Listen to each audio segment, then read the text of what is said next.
aujourd'hui on se retrouve dans une toute nouvelle vidéo YouTube. Aujourd'hui on va faire la deuxième, je sais plus, vidéo back to school, la première vidéo back to school.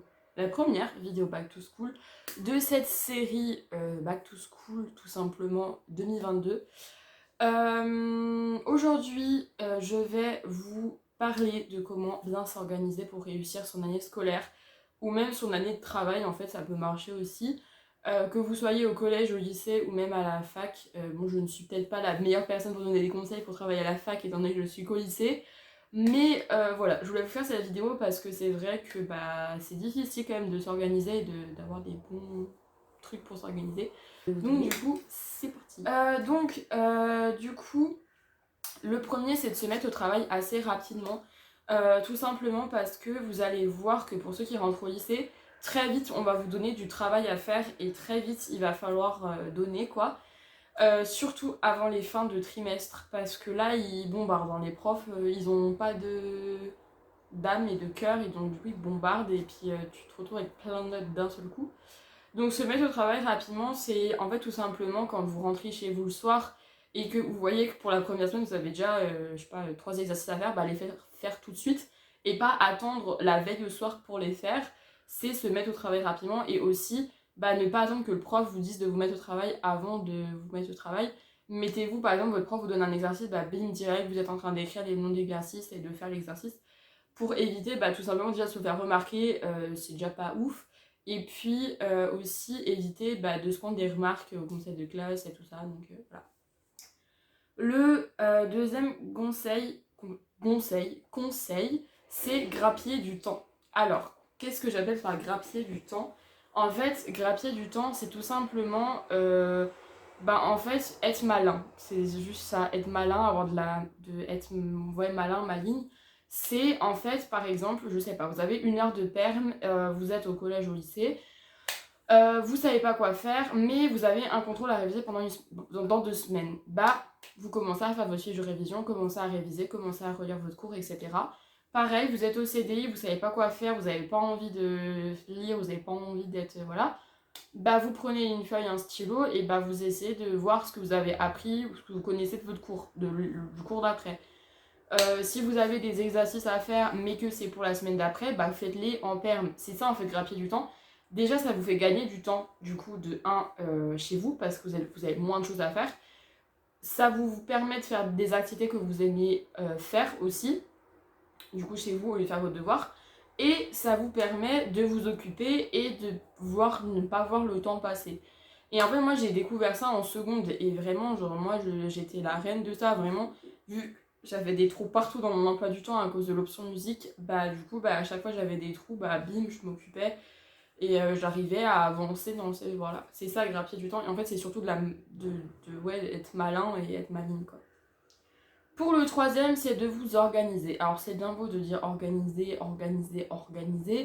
mais c'est pas si facile à... C'est facile à dire, mais pas facile à faire. Pourquoi? Tout simplement parce que vous me voyez là, je vous donne des conseils, machin, tout ça, mais il y a 1 an, j'étais pas du tout organisée, hein. Vraiment, je faisais tout à la dernière minute, j'étais surmenée par les devoirs et tout ça. Et en fait, ça s'apprend. Moi, je sais que j'utilise beaucoup d'outils. J'ai un weekly planner, donc pour ceux qui ne savent pas, c'est un planner, mais sur toute une semaine, où vous notez tout ce que vous devez faire. J'ai les agendas. L'agenda, c'est votre clé de la réussite en organisation, comme vous savez, au collège ou au lycée. Parce que l'agenda, en fait, vous notez tout dedans. Moi, je note tout, j'en note tous les devoirs. Notez-les tous, parce que comme j'ai dit dans une des vidéos de seconde, tous les profs ne notent pas les devoirs sur Pronote. À prendre ou à laisser, hein. Je dis ça, je dis rien, mais je me suis déjà fait avoir en début de seconde, donc voilà. Il faut faire ça, et puis après j'ai aussi un agenda personnel où dedans en fait je note tout ce qui est rendez-vous, tout ça, mais je le note pas dans l'agenda scolaire parce que du coup sinon ça sépare les deux, donc du coup voilà. Donc ça déjà, et puis après vous pouvez aussi demander de l'aide à vos parents parce que généralement les parents ils sont organisés, donc peut-être que vos parents peuvent aussi vous donner un petit peu des petits tips pour savoir un peu comment s'organiser, voilà. Après vos profs aussi peuvent déjà des fois vous aider. Je sais que ma prof principale nous avait donné plein d'idées de choses à faire, donc voilà. Ensuite, le quatrième conseil, c'est de faire des pauses. Tout simplement parce que vous n'êtes pas une machine, vous n'êtes pas un robot et vous avez besoin de pauses comme tout être humain qui ne se respecte. Les pauses, en fait, c'est la base en fait, de la réussite.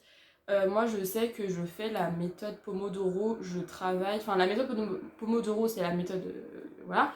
Mais après, vous pouvez la classer comme vous voulez. Moi, je sais que je fais 45 minutes de travail pour 15 minutes de pause. Et je fais ça 4 fois. Et après, je fais une grosse pause d'1 heure.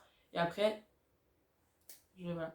Après, ça peut être 45 minutes pour 2 minutes de pause, 45 minutes pour 5 minutes de pause, etc. Ça, c'est comme vous voulez, ça peut être 2 heures, 1 heure, etc.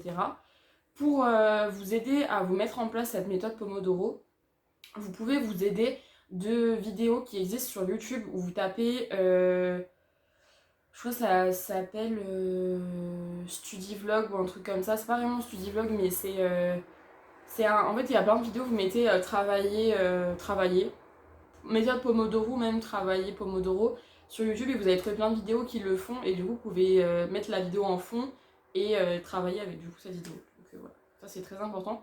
Et les pauses, par contre, pendant les pauses entre les 45 minutes, vous n'utilisez pas vos téléphones.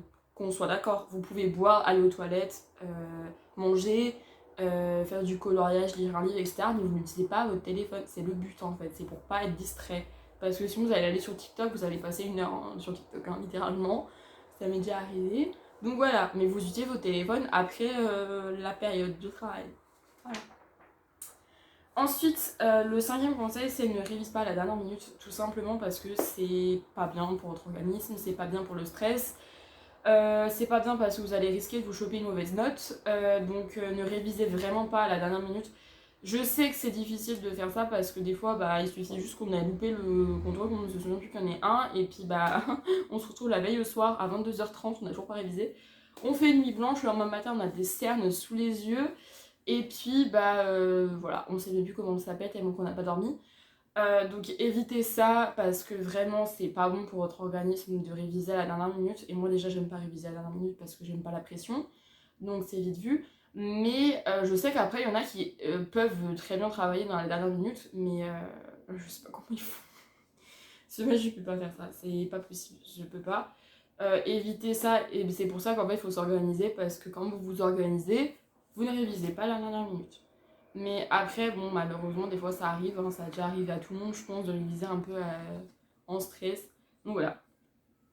Ensuite, le 6, c'est de prendre de l'avance dans vos révisions, même dans vos devoirs en général. Tout simplement parce que, en fait, ça vous permet de passer plus de temps déjà avec votre famille, avec vos amis, de faire des sorties, de passer du temps sur des choses que vous aimez faire. Moi, je sais que j'ai appris très vite à prendre de l'avance dans mes devoirs à cause de la musique, parce que la musique a pris une place très importante dans ma vie. J'en fais.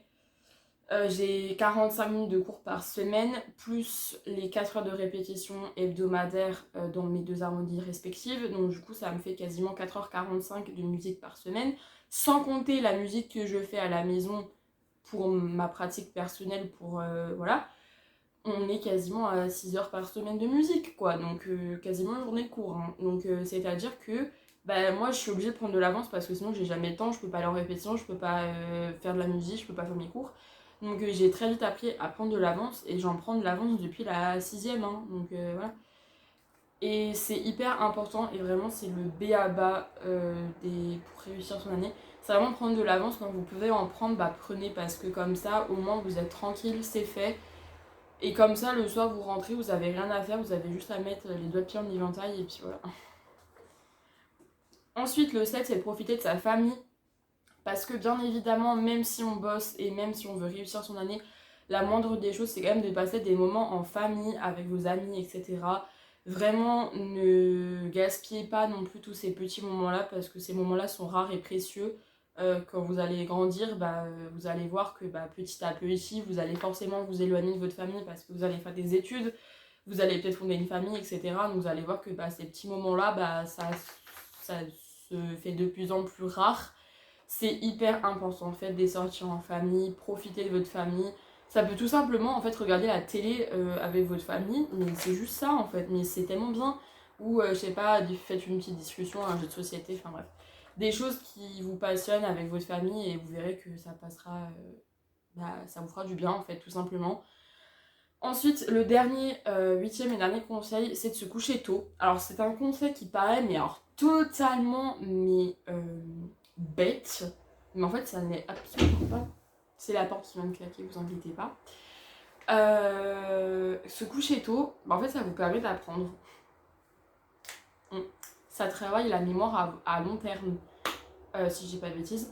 En fait, se coucher tôt, ça vous permet en fait d'enregistrer et de trier en fait ce que vous avez appris. En fait, votre cerveau va faire le tri entre les choses futiles qui ne servent à rien dans votre cerveau et les choses importantes que vous avez appris durant la journée. Et c'est pendant le sommeil que les choses comment on appelle ça, s'intègrent dans votre cerveau, en mode les choses que vous devez savoir s'intègrent. Et un manque de sommeil, ça fait que vous allez perdre des choses importantes et du coup vous allez devoir refaire. Et c'est pour ça qu'il faut travailler la mémoire à long terme et pas à court terme quand vous révisez. Donc voilà. Et du coup le sommeil c'est très important. Donc dormez entre 8 à 10 heures par nuit, c'est... Voilà. Moi je dors 8 heures par nuit. 8h30 des fois, 9h, entre 8h30 et 9h par nuit. Après je vous avoue que je me couche... pas très tôt. Quand je peux, je me couche tôt. Quand je n'ai rien de prévu, je me couche vers 21h30, 22h. Mais alors, quand j'ai des répétitions, il est vite 22h30, 23h, des fois même minuit. Voilà. Ça va très vite quand on fait de la musique. Et je ne sais pas comment je tiens debout à la fin de l'année scolaire, parce qu'il y a des fois des moments où je suis à deux doigts de tomber par terre, tellement j'ai pas de sommeil. Et c'est hyper important pour votre métabolisme d'avoir du sommeil et de dormir. Faut se reposer parce que sinon vous allez exploser un jour ou l'autre. Donc voilà.